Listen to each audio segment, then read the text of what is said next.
Good morning dear students. Gayatri Vidya Mandir Sanchore के YouTube channel पे आपका एक बार फिर से स्वागत है। हम यहाँ पे हमारा जो सेकंड लेसन है जिसका टाइटल है होली, हम उसको पढ़ रहे हैं, जिसमें आपको बता दें कि हमने पढ़ लिया था कि होली का जो विवाह है वो बिशंबर के साथ हो रहा था। बिशंबर जिसने कि भोली के चेहरे को जैसे ही देखा उसने पाया उसके चेहरे पे तो काफ़ी चेचक के दाग हैं, तो उसने 5,000 रुपये, कितने 5,000 रुपये दहेज के रूप में नंबरदार रामलाल से मांगे थे। रामलाल ने आग्रह भी किया था कि आप केवल 2,000 रुपये ले लें, लेकिन वो नहीं मानता है, तो उसको 5,000 रुपये जो हैं बिशंबर ने दिए। उसके बाद उसने माला को भोली के गले में डालने के लिए उठाया था, लेकिन इससे पहले कि वो ऐसा कर पाता, भोली का हाथ जो था एक विद्युत के कौंध, बिजली के कौंध की तरह उसके माला पे झपटा था और उसको उसने फ्लंग यानी उछाल दिया था इनटू दी फायर यानी आग में। सी गॉट अप यानी वो खड़ी हुई and through away the wheel, और उसने अपने व्हील यानी घूंघट, और उसने अपने घूंघट को थ्रू अवे यानी फेंक दिया, पीछे की तरफ हटा दिया। भोली बोली, अब आगे हम पढ़ते यहाँ से। भोली बोली पिताजी, अपने फादर से बोली पिताजी। सैड भोली, भोली ने कहा in a clear loud voice, clear यानी स्पष्ट, स्पष्ट तेज आवाज में, स्पष्ट तेज आवाज में कहा पिताजी। एंड द फादर, भोली के पिताजी, मदर भोली की माताजी, सिस्टर्स उसकी बहनें, ब्रदर्स यानी भोली के भाई, रिलेशंस यानी उसके जो भी सगे संबंधी रिश्तेदार थे, नेबर्स यानी उसके जो पड़ोसी थे, वर स्टार्टल्ड, स्टार्टल्ड यानी चौंक जाना, चौंक जाना, वो चौंक गए थे। टू हियर यानी सुनकर, हियर यानी सुनना, हियर यानी सुनना, लिसन भी कहते हैं। टू हियर, हियर यानी सुनकर चौंक गए थे। हर यानी भोली, स्पीक यानी बोल रही थी, विदाउट यानी बिना, even the slightest stammer, slightest यानी हल्के, हल्के या हल्की सी, थोड़ी सी भी, स्टेमर यानी हकलाने के बिना, यानी थोड़ा सा भी हकलाए बिना भोली बिल्कुल स्पष्ट बोल रही थी। ये बात सुनकर के उसके पिताजी, उसके माताजी, उसकी बहनें, उसके भाई और सगे संबंधी और पड़ोसी सभी लोग जो है उसको स्पष्ट और तेज आवाज़ में सुन करके चौंक गए, क्योंकि वो तो जानते थे कि भोली तो हकलाती थी, वो तो स्पष्ट बोल नहीं पाती थी, लेकिन वो यहाँ पे बिल्कुल स्पष्ट बोल रही थी। उसने कहा पिताजी take back your money, take यानी ले लेना, ले लेना, बैक यानी वापस, टेक बैक योर मनी, पिताजी अपने पैसे को वापस ले लो। I am not going to marry this man, I am not going to marry, मैं विवाह नहीं करूंगी, दिस मैन यानी इस व्यक्ति से, मैं इस व्यक्ति से, मैरी यानी विवाह, मैं इस व्यक्ति से विवाह नहीं करूंगी। रामलाल वॉज थंडरस्ट्रक, थंडरस्ट्रक यानी अवाक रह जाना, अवाक रह जाना, ठीक है ना, आश्चर्यचकित, स्तब्ध कह सकते हैं, आश्चर्यचकित या फिर कह सकते हैं स्तब्ध। रामलाल जो था स्तब्ध था। The guest began to whisper, जितने भी मेहमान आए थे उन्होंने बिगेन यानी प्रारंभ कर दिया था, विस्पर यानी फुसफुसाना, फुसफुसाना मतलब धीरे धीरे कानाफूसी करना, धीरे धीरे बातें करना उन्होंने आपस में शुरू कर दिया और कहने लगे सो सेमलेस, सेमलेस यानी निर्लज्ज, निर्लज्ज, सो सेमलेस, कितनी निर्लज्ज लड़की है। सो अगली, सो अगली इतनी ज़्यादा क्रूप है, एंड सो सेमलेस और फिर भी इतनी ज़्यादा निर्लज्ज है, मतलब कितनी क्रूप होने के बावजूद भी निर्लज्ज है। ये सभी पड़ोसी रिश्तेदार जो आए थे वो आपस में कानाफूसी करने लगे। For the sake of your इज्जत, इज्जत यानी ऑनर, सम्मान, रेपुटेशन, ठीक है, रेपुटेशन प्रतिष्ठा, इज्जत, ठीक है ना। कह रही है for the sake of your इज्जत, यानी फॉर दी सेक का मीन्स होता है की खातिर, की खातिर। For the sake of your इज्जत यानी आपकी इज्जत की खातिर। भोली ने कहा आई वॉज विलिंग, मैं इच्छुक थी, या विल यानी इच्छुक, तैयार होना, मैरी यानी विवाह करने के लिए, दिस लैम ओल्ड मैन, लेम यानी इस लंगड़े बूढ़े व्यक्ति से भी विवाह करने के लिए तैयार थी, केवल और केवल आपकी इज्जत की खातिर। But I will not have such A mean, लेकिन आई विल नॉट हैव यानी मैं नहीं चाहूँगी, मैं प्राप्त नहीं करना चाहूँगी, सच अ मीन, मीन यानी इतना एक नीच, ग्रीडी यानी लालची, कंटेम्पचुअल यानी एक तिरस्कार योग्य, कंटेम्पचुअल यानी तिरस्कार पूर्ण या तिरस्कार योग्य, कवर्ड यानी एक कायर, कायर को एज माय हस्बैंड अपने पति के रूप में। मैं इतने नीच लालची तिरस्कार के योग्य कायर को अपने व्यक्ति के रूप में स्वीकार नहीं करना चाहूँगी। आई वॉन्ट, वॉन्ट जो है ये वॉन्ट, इसका विस्तृत रूप होगा विल नॉट, यानी I will not marry, will not को बोल दिया वॉन्ट, आई वॉन्ट अर्थात मैं इससे विवाह नहीं करूँगी या इसको पति के रूप में स्वीकार नहीं करूँगी। सभी कहने लगे व्हाट अ सेमलेस गर्ल, यानी कितनी निर्लज्ज लड़की है। वी ऑल थॉट, हमने तो सबने सोचा था, she was a harmless dumb cow, हमने तो सोचा था कि सी वॉज हार्मलेस, हार्मलेस यानी एक सीधी सादी, मतलब नुकसान न पहुंचाने वाली, सीधी सादी या कह सकते हैं भोली भाली एक डम्ब काउ, हमने तो सोचा था वो भोली भाली एक गूंगी गाय के समान थी।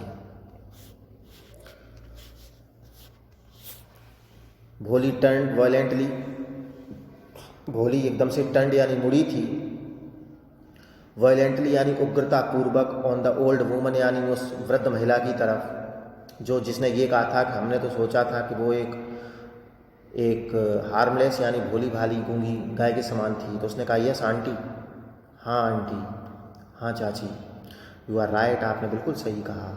यू ऑल थॉट, आप सभी सोचते थे, I was a dumb driven cow, कि मैं एक डम्ब यानी एक गूंगी, ड्रिवन यानी हाँकी जाने वाली, मैं एक गूंगी हाँकी जाने वाली गाय थी। और दैट्स वाई, यही कारण है कि यू वांटेड, आप चाहते थे, टू हैंड मी ओवर, मुझे सौंप देना, to this heartless creature, heartless यानी हार्टलेस का तात्पर्य होगा निर्दयी, इसीलिए आप लोग मुझे इस निर्दयी क्रिएचर यानी प्राणी या इस क्रिएचर यानी व्यक्ति को सौंप देना चाहते थे। But now the dumb cow, लेकिन अब ये गूंगी गाय, द स्टैमरिंग फूल यानी हकलाने वाली मूर्ख लड़की, स्पीकिंग यानी बोल रही है, do you want to hear more, अब ये हकलाने वाली गूंगी गाय जो है बोल रही है, do you want to hear more, do you want यानी क्या आप चाहते हैं, हियर यानी सुनना, मोर यानी अधिक, क्या आप और भी कुछ सुनना चाहते हैं। विशंभरनाथ अ ग्रोसर यानी एक किराने की दुकान चलाने वाला पंसारी, बढ़िया। उसने स्टार्टेड यानी शुरू कर दिया था, टू गो बैक यानी वापस जाना, विद हिज पार्टी यानी अपनी बारात के साथ। द कन्फ्यूज्ड बैंड्समैन, कन्फ्यूज्ड यानी भ्रमित, जो भ्रमित बैंड वाले थे उन्होंने थॉट यानी सोचा कि this was an end of the ceremony, कि ऐसा होता है कि सेरेमनी शुरू होती है, सेरेमनी का समापन भी होता है जो अंत की तरफ आती है। तो उन्होंने सोचा कि this was the end of ceremony, कि ये समारोह का समापन हो रहा था, and struck up a closing song, और उन्होंने समारोह के समापन पे जो गीत गाया जाता है उस क्लोजिंग सॉन्ग को, समापन गीत को उन्होंने गाना प्रारंभ कर दिया। जो स्वागत गीत होता है वैसे समापन गीत होता है, तो उन्होंने बैंड पे समापन गीत को गाना शुरू कर दिया। उनको नहीं पता चला कि मामला क्या था। रामलाल स्टूड रूटेड, रामलाल जो थे वो स्टूड यानी खड़े थे, सेकंड फॉर्म में खड़े थे। रूटेड का तात्पर्य आप कह सकते हैं जड़वत, स्तब्ध, वो जड़वत और स्तब्ध खड़े हुए थे। ऑन द ग्राउंड यानी जमीन पे, हिज हेड उनका सिर, लोड यानी बोर्ड यानी झुका हुआ था, लो यानी नीचे की तरफ, with the weight of grief, weight यानी भार और ग्रीफ यानी दुख का, दुख के भार से उनका सिर नीचे की तरफ झुका था, और सेम यानी और शर्मिंदगी से भी उनका सिर जो था वो नीचे की तरफ झुका हुआ था। ग्रीफ यानी दुख, ठीक है, और वेट यानी होता है भार। The flames of the sacred fire, the flames यानी लॉ ऑफ द सैक्रेड यानी उस पवित्र अग्नि की, fire slowly died down, slowly यानी धीरे धीरे, डाइड डाउन यानी बुझ गई थी, बुझ गई थी, धीरे धीरे अग्नि बुझ गई थी। एवरीवन वॉज गॉन, प्रत्येक व्यक्ति चला गया था। रामलाल टर्न टू भोली, रामलाल भोली की तरफ मुड़ा और कहा, बट वॉट अबाउट यू, कि तुमने विवाह करने से तो इनकार कर दिया, बट वॉट अबाउट यू, लेकिन अब तुम्हारा क्या होगा। No one will ever marry you now, no one will ever marry, ever यानी कभी भी, कोई भी कभी भी तुमसे विवाह नहीं करेगा। What shall we do with you, और वॉट शैल वी डू, हम क्या करेंगे, विद यू यानी तुम्हारे साथ, अब हम तुम्हारा क्या करेंगे, कोई भी विवाह करने को तुम्हारे साथ तैयार नहीं होगा। तो भोली ने कहा, एंड सुलेखा सैड, भोली का नाम जो कि सुलेखा भी है, सुलेखा सैड, सुलेखा ने कहा इन अ वॉइस यानी एक आवाज़ में, दैट वॉज काम एंड स्टीडी, जो आवाज़ काम यानी शांत थी, स्टीडी यानी धीमी थी, धैर्य के साथ उसने कहा, डोंट यू वरी पिताजी, पिताजी आप, डोंट वरी यानी आप चिंता ना करें, आप परेशान ना हो पिताजी। इन योर ओल्ड एज, आपकी वृद्धावस्था में, I will serve you, I will serve, serve यानी सेवा करना, वृद्धावस्था में मैं आपकी सेवा करूंगी, एंड मदर और माँ की सेवा करूंगी, एंड आई विल टीच, और मैं टीच यानी पढ़ाना, एंड आई विल टीच यानी मैं पढ़ाऊंगी, इन दी सेम स्कूल यानी उसी विद्यालय में, where I learn so much, जहाँ से आई लर्न यानी मैंने सीखा है, सो मच यानी इतना अधिक, इजंट दैट राइट मैम। इस पूरी घटना के दौरान उसकी अध्यापिका, उसकी मैडम जो वहाँ पे खड़ी हुई थी, उसने पूछा, इजंट दैट राइट मैम, क्या ये सही नहीं है मैम, क्या ये सही नहीं है मैम, क्या ये सही नहीं है।